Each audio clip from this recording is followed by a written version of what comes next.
What's up, everyone? Welcome to another episode here on the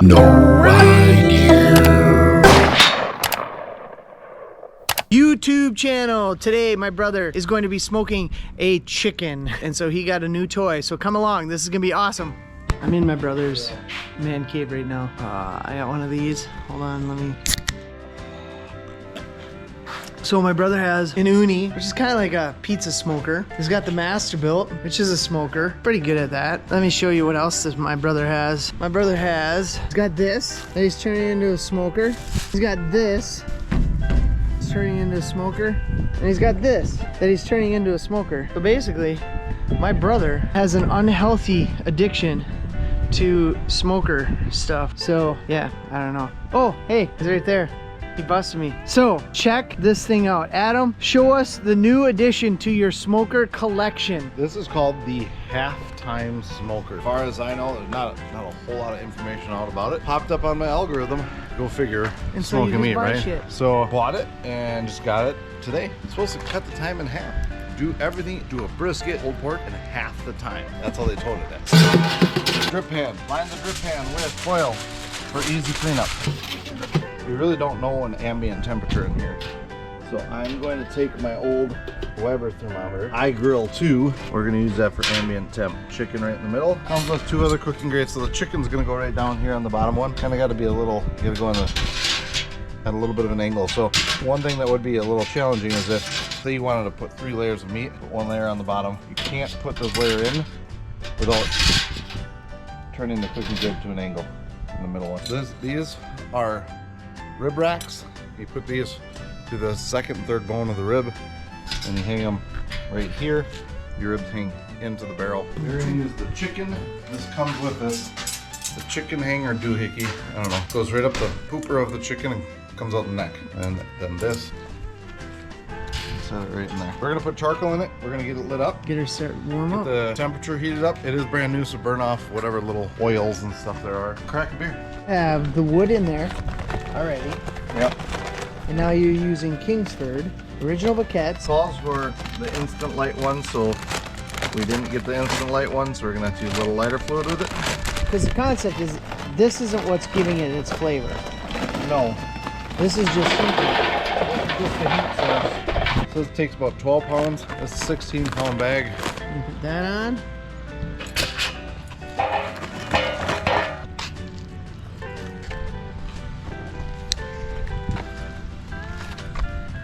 Dude, this stuff is gonna smell good.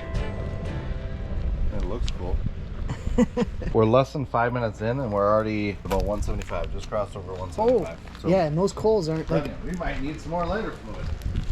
Oh. So we're 10 minutes in. Still got a ways to go with the charcoal. We need to get a lot more grain there. Not that it matters for the flavor of the food, but we're at 260. That's not flavoring, right? No. That's just cooking it. That's just It's getting just in. creating the heat. Okay. That's inside. Same with up here. No internal like circulation of this heat going inside of it. Hence the convection. Convection. That's like the convection oven. All right. This is what's awesome. Tell everybody it's this. Yeah. But if you know anything about that, Okay. you know the color, it's not It's just not. that. That's a good base. So no idea your chicken rub. That's a big chicken. 5.8 pounds. Which is key because everything in this cooker is supposed to be cooked by minutes per pound. So this should be cooked how long? It said like 15 minutes per pound. So it should be an hour to hour and a half. There's a disclaimer on the side of it that says you're supposed to go by what do you call it? Meat thermometer, which we'll put in our meter 2 into it and monitor it. 20 minutes in, 387. So if I think about my green egg, green egg would get up about that temperature about 20 minutes, just natural. Concept here is that this is the cooking chamber. Nothing is inside of it, just heat. There's some wood chunks inside there. So it's supposed to cook by convection, steam, smoke. So we're not too unfamiliar with this. Do you remember my first ever grill and smoker that got me into this? Same concept, it was just on or off. There was no temperature. The Holland smoker. Oh, Holland. They no longer make those, they make Phoenix now. But Holland smoker is the same way. It's just set it and forget it. If you're looking, you ain't cooking that type of stuff. Guessing that's kind of what this is gonna be like. So Rack of ribs, 60 minutes. Brisket, 20 to 30 per pound. Pork butt, whole chicken, 10 minutes per pound. And this chicken is what? 5.8. So it should be So about... it should be about an hour. And on your Masterbuilt, it would be how long? Well, it depends. We can take that and we can go 350 and we can cook it probably in the same time. Or if we're gonna smoke it, now this again is the halftime smoker, we would typically go lower. So their concept is that if we're gonna go 275 on that and smoke it, 250 to 275, that they can produce the same as that in half the time at say 375, 350. We're not grilling with it, we're smoking with it. So if I grill a chicken on that, I can grill a chicken in that Same time. same time. But this is a smoker. Smoker. So, all right, so this is gonna go all the way in and through the neck. Good enough for who it's for. Okie dokie. Oh, that's cool. Oh, that's fun. Look at that. 278. Okay. The lid's been off for a good 2 minutes here. He's gonna put that on. In Wisconsin, This is the only thing I will say, halftime smoker. I get what you're trying to do. Having a whole day cook of a brisket kind of frees me up a little bit. Like then I don't have to do stuff on a Saturday. Like my wife's gonna make me go to Target or do whatever. Like so if you do a normal smoke of a chicken, you do about 6 beers. If you do a halftime, that mean you only do 3 beers? I would not do 6 beers in a normal smoke of a chicken because a normal chicken is only gonna take me, even a full smoke is gonna be under 2 hours. Oh, well, that's 6 beers. Depends on if it's a Saturday or a Sunday or. Packers are playing. Badgers are playing. Depends on how nervous I am too. Like Yes. if the Packers are playing. We have the meter 2+. Because it's a stainless steel enclosure, it's not really, the connection's not great. So I have to be really close to this thing in order for it to get to register. So you can't take your phone in the house. I could take my phone in, but this is gonna have to be closer to it, like a few feet away. You're at 305. 305 there, ambient temp right next to the meats, 213 and rising. So that's good. If we can keep this, I can climb up to the mid 300s. Then I can see this doing its job. My goal is gonna be to not pull that thing off until the meter tells me to. This is not one that you check. If you're looking, you ain't cooking. I mean, I could see this thing like once it's set and you just walk away. Could be freaking sweet. Setup, I'm not gonna lie, was a little messy. Like the smoke and all that kind of stuff. We didn't use the pre-soaked or whatever, the instant fire charcoal, but that was kind of, I'm gonna smell like that for a while. Say it's an hour before kickoff. You start this thing at like 11 o'clock in the morning. Yeah. Like you could theoretically set this and it'd be ready by second quarter. Yeah, it depends on what you're doing. Or like this is the whole, I know we can't see inside of it, but this is the whole cooking grid. You're not putting a whole pork butt in there. No, you could get a You whole could? pork butt. You're not gonna get a whole brisket. And they always say, they Gotcha. say that like, you know, beef brisket. You're only probably getting the flat of the point. You're not getting the whole thing in there. But if I'm feeding just my family of 4, part of the reason I don't do brisket that often is because it's such a big piece of meat. Yeah. So a flat or a point in here, I still get the concept and have a good brisket meal. I'll tell you what, it feels like you're sitting around a campfire. I know. Worst case scenario is it'd be like put this in It's our like- beer blind and cook. I got an ambient temp now. That's at what, 319? 319. This just crappy. I have to keep this so close. Yeah. Now there is a hole in the bottom where this is going up and taking ambient heat. I can run that all the way up, and I can put that right into the chicken itself. But that's a lot of work. You know what I mean? To run that up, and then to get that stuck into the meat while you're still sitting there. It's hot. I don't know. You know, it'll be interesting to see how it maintains its heat for an hour Yeah, that's it. I'm really. or over an hour. So the cool thing here If you with a got meter fetching temp history, so we'll be able to see the whole graph of it all. Because the ambient temp, the internal temp is still way down. We'll be able to see all of that charted as it goes and see how it maintains that heat. there's a difference between like smoking something and getting that good bark, but it takes time to do that. And it takes airflow. That's what's super interesting is I'm a big bark guy. If you do like Central Texas, and I'm gonna go back, you've heard me say it in our other videos, Aaron Franklin, he's kind of been my inspo, as the kids are saying now. Inspo. He's all about airflow.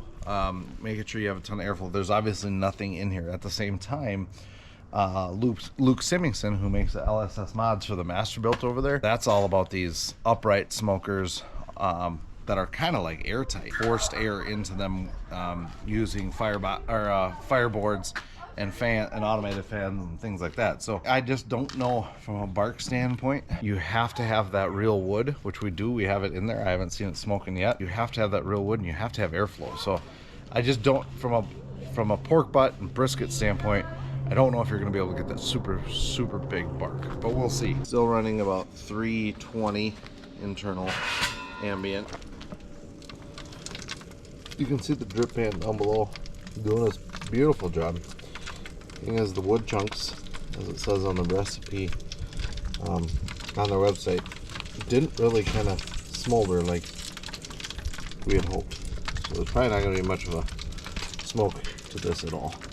Let her rest. Looks pretty solid.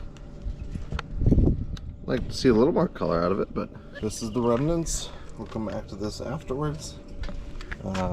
Cleanup's going to be another part of this review. See how it goes. Hour and a half we got here. He pulled it off, wrapped it. What do we got on your... So I mean, you can see all the different like spikes and stuff. That's taking the lid off, putting it back on. I had a really difficult time keeping the thing connected to my phone. And you think that's because of the stainless steel? Not 100% sure. That would be my guess. But you got the internal temp up Yes. to where you wanted it. To the internal temp, highest it got where we wanted it was 166.04 degrees. Okay. It did its job. So 1 hour and 9 minutes. Yeah. Okay. 1 hour and 9 minutes. How long would that take on a Masterbuilt? So on a Masterbuilt, I'd probably cook it at a consistent 325 or 350. I'd just set it and go. It'd probably take about the same time. For a 5 pound chicken, maybe a little bit longer, maybe an hour 20 to an hour and 30 till pull off. So, Okay. but I mean, nothing that is gonna, I would say, cut in half. And you went through some charcoal. Yes. Right? So that was a 16 pound bag. Put about what I think was 12 pounds on there. And then I had to add some at about 45 minutes in. Temperature started to drop and the charcoal level was way down.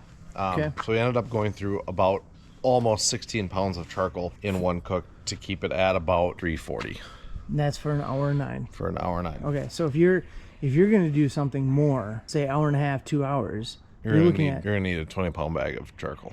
Okay. Easily. All right, so I'm looking at the instructions. There aren't any recipes, so just general cooking instructions. It says nothing about the placement of the wood chips. So I did go onto their website to get a couple of recipes. They have like a perfect spatchcock chicken, which is ironic because you're spatchcocking it. The picture of the spatchcock chicken is actually a whole chicken, and the picture of the whole chicken is actually a spatchcock chicken. So that's kind of interesting. But in the whole chicken recipe for setup in the poultry rack, it says to put the wood chunks inside the metal drip pan, which we did. And here's something that, you know, I don't think when we cut into this, I don't think we're gonna taste much smoke to it. Those are the 3 wood chunks. They didn't really even They didn't do anything. They didn't really do anything. They didn't add any smoke to it. I do think if we get wood chips, some of the videos that I see that they have out there on their website and on their socials, they put like wood chips way kind of around the corner. That's not probably. It's definitely going to create more smoke. But again, me being the rule follower, looked up the recipe, kind of tried to go to a T and didn't get any smoke. It cooked the chicken, and the big test is how it's going to taste. Yeah. Well, it's very moist. It does look very moist. The skin Is very skinny. very wobbly. Because Not crispy. We like ours crispy. Try it. Definitely moist. The flavor is very good. That's more due to seasoning, probably. I don't like the skin. No, rubbery. Rubber skin. In my opinion, it tastes like an oven roasted chicken, which is very good. But we're not getting that, again, as advertised. There's no smoke. The same smoking flavor that you would have on a smoker in half the time. This was a brined chicken too. I did brine this for like 6 hours, so there is something to say with that. As far as like I mean, it's not bad, but there's no smoky flavor. I can get this with an oven. There's no smoke. It's like going to Costco and getting their $5 chicken. Flavorful, moist. Even Costco has like the outer skin is like crispier. I mean, I'm not gonna lie. That's some good chicken right there. Grilled chicken with a bush latte. Good stuff. Now it's time for cleanup, right? Yeah, I do think that's a key piece. You know, certain smokers, depending on what you have a Traeger. Everybody knows my feelings about Traeger. Ease of just being able to shut it off, walk inside, eat it, and then let it cool off and pull it back into the garage. So there's a door under here.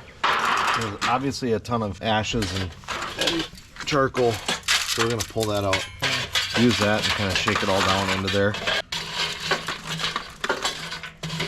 What'd you call it? Unused fuel. Unused fuel right down there. You know, maybe I didn't have to add more, but the temperature was dropping. and I hadn't opened it up. I wouldn't mind just letting this sit outside and sit out for the whole night and let it burn out, but thunderstorm's coming in some point in time tonight. I need to kind of take care of it, so that was a pain in the ass. That was a lot of work. All right, so here is our initial review. Now we want you to come back because we're going to do some more on this thing. We're gonna try to tweak it, play around with like the wood to try to get a more smoky flavor. What do you have to say, Adam? I'm gonna give them the benefit of the doubt, yet to be determined. This was not smoking a chicken. This was baking a chicken. Baking. I think the concept is that they're trying to get at is that you're trying to essentially bake a chicken while infusing it with smoke inside the chamber. Problem is like that.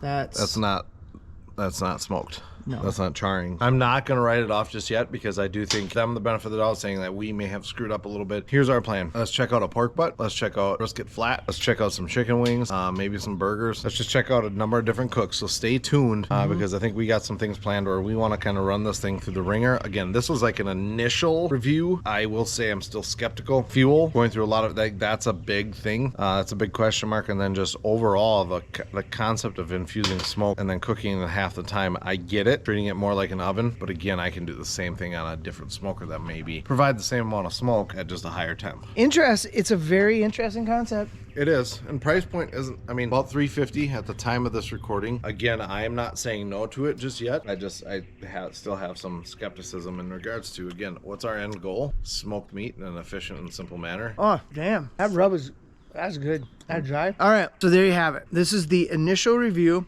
We're gonna play around with it a little bit more and try to dial it in a little bit and see if we can get that smoky flavor. So we'd appreciate it if you subscribe. To everybody who's already subscribed, you don't know what it means to Adam and I. We thank you so much. All right, okay. Good talk. See you out there. No idea. We're only about 10 minutes, would you say? Yeah. From pulling the charcoal off.